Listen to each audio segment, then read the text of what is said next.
Bienvenidos a Eureka Show.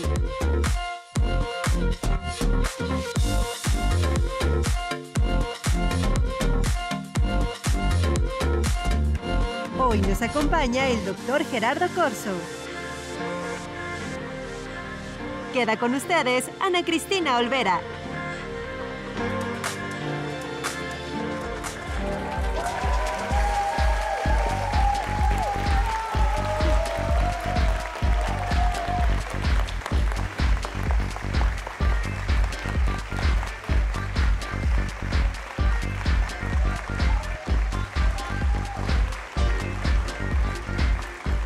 ¿Qué tal? Muy buenas noches. Yo soy Ana Cristina Olvera y estamos en Eureka. Como ustedes saben, es el primer show sobre ciencia para personas que no usamos bata blanca. Y ya saben, para poner ambiente está el flow de nuestra genial DJ Kicks. Un aplauso para ella, por favor.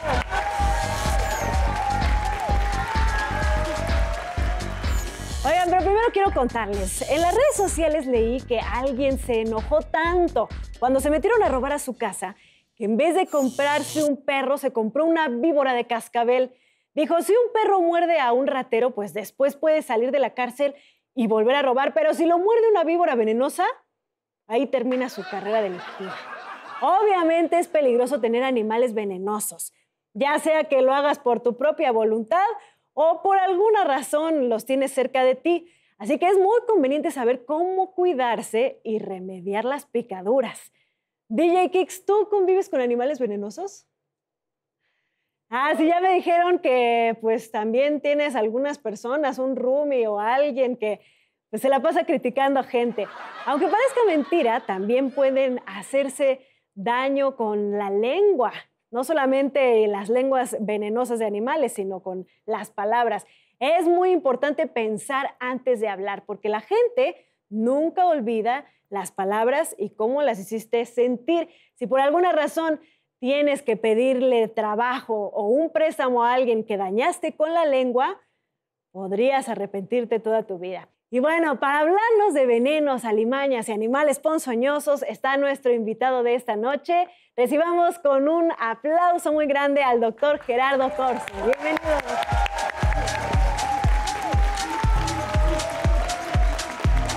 Gracias por la invitación.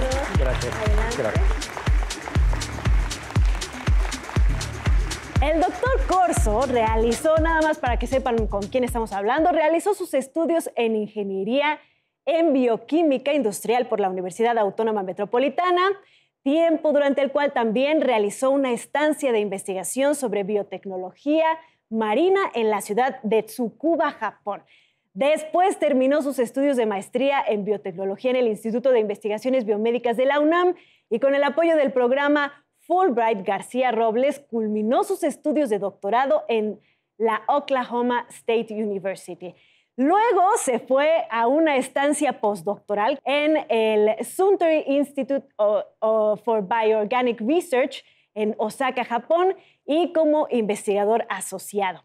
En el 2004 se incorporó al Instituto de Biotecnología de la UNAM, donde actualmente es investigador titular C de tiempo completo en el Departamento de Medicina Molecular y Bioprocesos. Bienvenido, doctor. Bueno, gracias, muy amable. Ahora sí, nos queda claro que él nos va a poder despejar todas nuestras dudas. Estamos hablando de los venenos, del daño, lo bien que nos pueden hacer. En México hay mucho veneno, pero porque por todas partes, pero también sobre todo porque hay muchos animales, mucha variedad de especies que tienen veneno. ¿Cuántas hay? ¿Esto es bueno o malo? ¿Para qué nos sirve? Desde el punto de vista químico es bueno, porque cada especie genera, digamos, un tipo de veneno. Obviamente puede haber especies relacionadas que generan en general el tipo de veneno, pero los componentes pueden ser diferentes. El cambio molecular de alguno de ellos puede ser diferente y a su vez, puede tener un efecto también diferente. Entonces, entre más animales venenosos haya, más diversidad química, y eso es bueno porque hay más de dónde escoger. Más o menos como cuánto cree de animales. Por ejemplo, de alacranes diferentes hay tipos? como en el mundo como 1.800 especies, arañas hay 52.000 especies. Si una araña tiene 100 compuestos, ¿no?, en su veneno y hay 50.000 especies, entonces nada más multiplica la cantidad de compuestos que puede haber por cada especie, ¿no? Y además me estaba contando que se han encontrado cosas nuevas, ¿no? Que primero solo creían que para antivenenos, pero después analgésicos, porque cuando te muerde un animal venenoso, se te duerme. Entonces eso puede dar más pistas de qué nos puede servir. ¿Qué otras cosas han encontrado, por ejemplo? Se usan mucho los venenos también como los compuestos para estudiar lo que se llaman los canales iónicos de la fisiología humana. Entonces, nosotros como humanos, realmente nuestros impulsos son neuronales por una comunicación química entre una célula y otra, y esa comunicación química se da por ciertos receptores en esas células que se llaman canales iónicos. Entonces, entran calcio, sale sodio, se recupera con potasio, y cada célula tiene diferentes de estos receptores, y para cada uno de estos receptores hay que buscar cuáles son sus ligandos o qué los afecta, y eso nos da en el nivel de conocimiento cómo se comporta esa célula o por qué existen gran diversidad de receptores iónicos. Entonces, no es en la parte médica como tal el estudio de los venenos, sino también en la parte fisiológica, neurológica, en los cuales es la importancia de estos componentes de todos ellos, ¿no? Entonces, como te comentaba, muchas enfermedades cardíacas pueden ser controladas por compuestos que bloqueen o modifiquen las corrientes iónicas de estos miocardio, estas células del corazón y todo esto, o componentes que alivien el dolor en personas con dolores crónicos y todo esto, ¿no? Entonces, o lo que te comentaba, la parte de los antihistamínicos, anticoagulantes, ¿no? Cuando tienes algún problema de trombosis y todo esto, generar un compuesto que aliviane la sangre sin que se generen hemorragias, pero que sea más, digamos, que prolongue la vida de la persona con la que tenga algún problema médico, ¿no? Imagínense todos esos beneficios del veneno, de estudiar el veneno de las diferentes especies, ¿no? Cada especie digamos, se concentra o se especializa en ciertos insectos o en ciertos animales, ¿no? Entonces, ellos desarrollan estos compuestos que nosotros tenemos que, de alguna manera, descifrar cómo funcionan ellos y cómo podemos aprovecharlos. Pero, ¿qué podemos hacer, doctor, si nos pica un animal venenoso? Bueno, sí. En primera... o nos muerde, porque puede ser picadura, sí, mordedura. Obviamente, si hay algún piquete en el cual en los primeros 30 minutos o una hora empiezan a tener problemas, digamos, de dolor o necrosis, hay que acudir a una Cruz Roja, a alguna clínica y todo eso para valoración. Realmente los venenos de los animales también dependen del tamaño de ellos, ¿no? Hay algunos que son más venenosos e introducen más veneno y otros muy poco. Pero por ser muy poco no quiere decir que no sea tan peligroso. Sí, porque puede ser la araña violinista, ¿no? Por Exactamente. ejemplo. Pueden ser enzimas que se van comiendo parte de tus células y te generan una necrosis, ¿no? O neurotoxinas que van a ciertas, como les comentaba, receptores iónicos y te generan una parálisis en cierta parte. En las mordidas y en los piquetes de los animales muchas veces hay lo que le llaman mordidas secas. Quiere decir, no introducen veneno, simplemente es: pasaste por acá, te mordí para que no vuelvas a pasar. Y no te introdujo veneno porque nomás te quiero, como advertencia, que te fueras, ¿no? Pero cuando hay una introducción de veneno, entonces sí puede ser peligroso. Y los venenos también dependen del peso y de la condición física de la persona. Entonces, una persona grande, poco veneno, le va a afectar, pero no tanto como a un niño, ¿no? Por ejemplo. O una persona que tiene un sistema inmune muy, muy débil, ¿no? Inclusive también los niños, personas mayores o que tengan alguna enfermedad crónica, que tengan su sistema inmune disminuido, van a tener más efecto con los venenos que se introducen. Entonces, la respuesta es, una vez que tienen un dolor fuerte o en los primeros 30 a 60 minutos, trasladarse a una clínica para valorar más si pueden llevar al animal que los mordió o picó. Ah, pues ahí está, si se puede llevar al animal sin correr riesgo. Claro, porque cada antiveneno se va a especializar en lo que te picó. Si te picó un alacrán y te ponen un antiveneno de serpiente, realmente no te va a hacer efecto, ¿no? Claro. O al revés. Y todas estas cosas que hasta en las películas se han hecho famosas de poner un torniquete y tratar de succionar el veneno, esas cosas Sí ayudan, pero poco, ¿no? Obviamente el torniquete es para evitar que el veneno vaya más rápido al corazón y se difunda por todo el sistema del cuerpo, ¿no? El chupar el veneno puede ser bueno en los primeros minutos o inmediatamente, ¿no? En el sentido de extraer un poco del veneno, si es posible, pero que una vez que te muerde o pica un animal ponzoñoso, el veneno va a difundir, porque aparte el veneno tiene compuestos como las hialuronidasas, que son enzimas que rompen tejido y su función es que una vez que te pique un alacrán, difunda ese veneno lo más rápido posible. O sea, la idea para cazar una presa es morderla y que la presa muera en unos pocos minutos para no ir a buscarla o que se pierda en el bosque, en lo que sea, ¿no? Entonces, pero sí puede servir en cierta manera. Inclusive, ¿qué otros mitos existen de cómo aliviar las picaduras de realmente veneno? hoy en día no existen remedios caseros para las intoxicaciones con alacrán. No existe, no hay. Entonces, que quede clarísimo. lo mejor Nada es ir que hagan en a su la casa clínica, les va a ayudar. Váyanse al doctor. clínica directamente, exactamente. Exacto. Y de preferencia a un hospital grande donde puedan tener más donde puedan tener los antídotos, ¿no? Exacto. Doctor, también existen, además de en la tierra, en el mar, muchas especies venenosas. ¿Son similares a las terrestres? ¿Y qué precauciones, qué por ejemplo, puntualizaciones podríamos hacer con ellos? Las medusas, ¿no?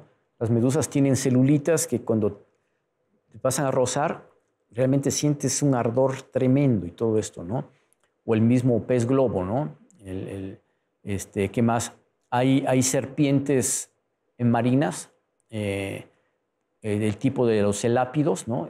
Los cuales son como un coralillo marino, ¿no? Pero que no son ofensivas. Simplemente, el veneno es muy poderoso, pero no son animales que te van a atacar. Simplemente huyen, ¿no?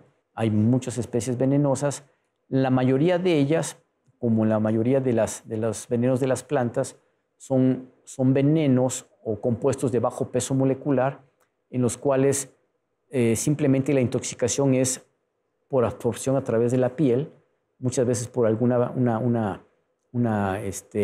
fisura en las manos, ¿no? Todo esto que penetra.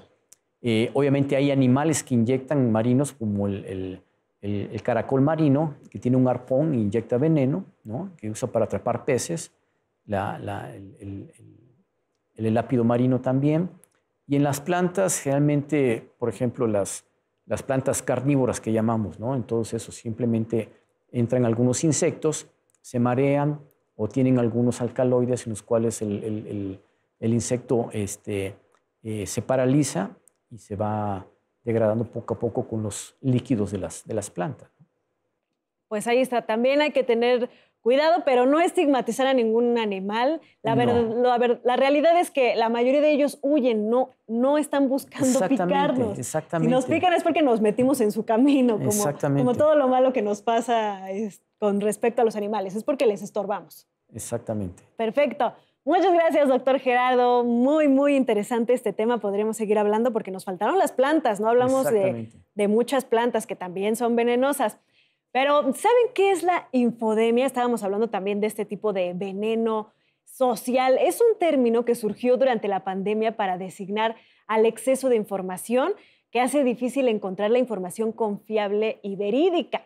En Ciencia UNAM, en el portal Ciencia UNAM, les recomendamos leer el artículo que se llama atentos a la desinformación para tener una orientación muy buena acerca de qué hacer con esta infodemia, este veneno social y cómo manejarlo, cómo está surgiendo. Y en el QR que aparece en su pantalla pueden acceder a Ciencia UNAM. También visiten las redes sociales, síganos, comenten y por supuesto ustedes forman parte muy importante de este programa. Vamos a hacer una pausa y les invitamos a que se queden con nosotros. Esto es Eureka.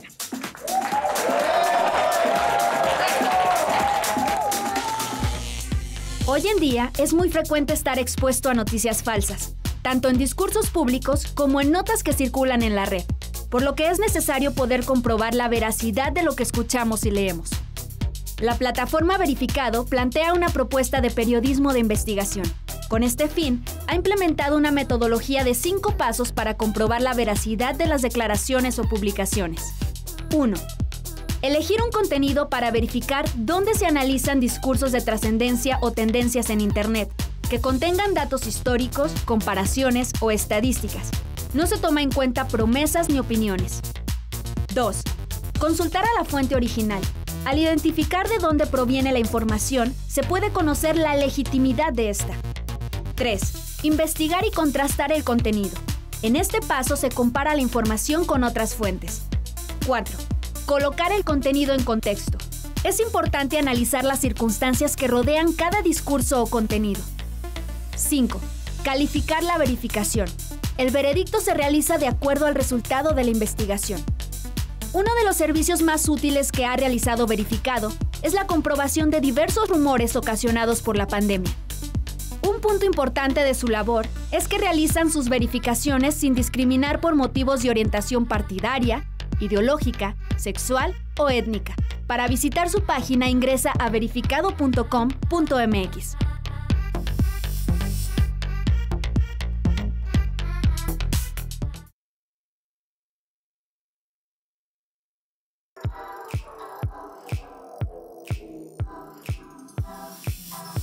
México es un país con una gran biodiversidad, y esto incluye a los animales venenosos. Uno de los animales más representativos de la fauna mexicana es la serpiente. Desde su importancia para las culturas prehispánicas hasta su presencia en nuestra bandera actual, ha tenido un papel protagonista en nuestra historia. De las más de 3.900 especies que se conocen en todo el mundo, México alberga más de 400. Lo que lo sitúa en el primer lugar a nivel mundial y el primer país de América en riqueza de serpientes venenosas. Serpientes venenosas en México: cascabel, nauyaca, coralillo, cántil. Desafortunadamente, son muchas más las serpientes que mueren a manos del ser humano que las personas mordidas por serpientes, lo que resulta en un impacto negativo para la conservación de estos animales, que tienen una función como depredadores. En cuanto a los alacranes, también conocidos como escorpiones, cada año alrededor de 300,000 mexicanos sufren sus picaduras, con mayor incidencia en los estados de Jalisco, Guerrero y Guanajuato. Los síntomas son enrojecimiento de la zona donde se clavó el aguijón, transpiración, y a los 30 minutos puede haber calambres, el adormecimiento de músculos y posiblemente dificultad para respirar. Aún así, la probabilidad de muerte por picadura de alacrán es baja. Las arañas son otros animales venenosos importantes. En México existen 1.600 especies, aunque solo 2 familias son venenosas: las de la araña violinista y la viuda negra.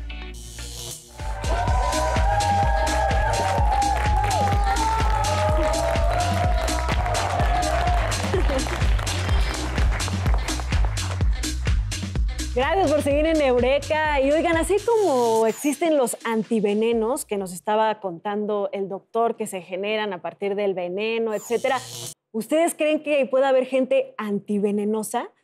Pues fíjense que sí puede ser, porque tenemos, por ejemplo, al doctor Lurival Pousani, que es el ganador del Premio Nacional de Ciencias y Artes, uno de los ganadores, por supuesto, y ganó por sus contribuciones al estudio de la estructura y función de componentes del veneno de alacranes. Y les invitamos a que conozcan más de este tema leyendo Reconocimiento a Lurival Pousani en la revista, en el portal Ciencia UNAM. Ahí está el QR, pueden ver todos los detalles sobre esta tan interesante contribución. Y bueno, ya estamos de vuelta y seguimos platicando con nuestro invitado de hoy, el doctor Gerardo Corzo. Y queremos saber más acerca de estos animales venenosos, doctor, porque ya hablamos que en México hay mucha variedad, eso nos puede dar una gran ventaja científica, pero en otros lugares también hay animales que se han vuelto muy famosos por ser venenosos, como las cobras, como las mambas.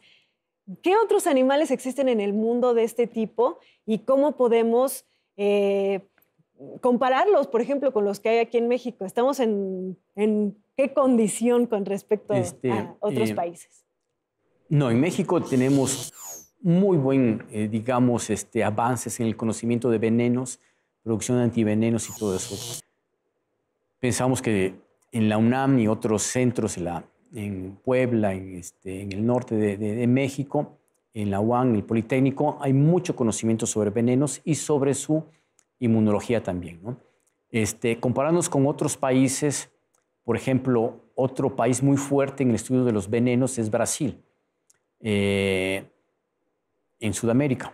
O, por ejemplo, en Europa, aunque no tienen muchos animales venenosos, hay una muy buena, digamos, masa crítica de investigadores que compran venenos, ¿no? Y los estudian allá y van también muy avanzados en las cuestiones médicas. Otro gran país que está muy avanzado en eso es Australia. En Australia hay también un centro muy especializado en el estudio de venenos de todo tipo, ¿no? Marinos, terrestres, inclusive plantas, ¿no? Y lo interesante de todo esto es que se ha descubierto a niveles moleculares de los venenos, por ejemplo, la parte de las serpientes. En los elápidos, por ejemplo, en el continente americano, solo existen las famosas coralillo, ¿no? Que son venenosas. Obviamente existen las fasas coral que asumen ser venenosas para que los animales no las atrapen o no se las coman, ¿no? Y es una parte también social, ¿no? Mimetizarse como venenoso para que tengas cuidado de esa persona, ¿no? Entonces, las coralillas son, digamos, primos o hermanos de las cobras, que son fenotípicamente diferentes, o sea, su apariencia es diferente que las mambas, las cobras de Asia, las mambas de África y los taipanes de Australia o del sur de Asia, ¿no? En el Vietnam, Tailandia, Malasia, todas esas partes, Indonesia. Pero lo interesante de estos animales en los elápidos es que su veneno tiene compuestos neurotóxicos muy parecidos. Entonces, aunque los ves diferentes, la apariencia ha evolucionado más fuertemente en la apariencia que en la química del veneno, ¿no? Esto es interesante, ¿no? Y también lo o sea, que ya también lo están haciendo más social que químico, ¿no? O sea, como si me veo más venenoso, no me van a Desde el punto atacar. de vista químico, ¿no? Bioquímico, si tú entiendes muy bien cuáles son los componentes neurotóxicos de todos estos elápidos de diferentes partes del mundo y generas antivenenos contra esto, tú puedes tener un antiveneno, si no universal, que tenga una cobertura más amplia, ¿no? Wow. Entonces, hoy en día, por ejemplo, en la parte de los antivenenos se hacen por partes regionales, ¿no? En la parte de Norteamérica, con las coralillas, la parte de Sudamérica tiene su antiveneno, los africanos tienen su antiveneno, los de Asia tienen su antiveneno, los de Australia tienen su antiveneno, ¿no? Y además los mexicanos como que estamos muy identificados con por lo menos uno de estos animales que son las serpientes. Tenemos una serpiente en nuestra bandera. Exactamente. ¿Cómo cree que esto ha influido, por ejemplo, en la forma en cómo se estudian, cómo se ven, cómo las tratan las personas, ¿no? Qué interesante, porque supuestamente esa serpiente es un bipérido, que es una serpiente de cascabel, ¿no? Aunque existen cascabeles en Sudamérica, existen más cascabeles en la parte de Norteamérica, México y en el sur de Arizona, ¿no? Y yo creo que sí he sido, la serpiente de cascabel es como representativa de México, ¿no? Inclusive a nivel social, ¿no? vas con una persona y dices, te está sonando el cascabel, ¿no? Quiere decir que aguas con ella, ¿no? Entonces, es bonito, ¿no? Y yo creo que nos identificamos con ese tipo de serpiente, pero además nos identificamos con el águila, ¿no? En el cual el águila es capaz de comerse a la serpiente y de alguna manera la águila puede ser un antiveneno a nivel social que destruye al veneno de la infodemia o de la cuestión social y de todo esto, ¿no?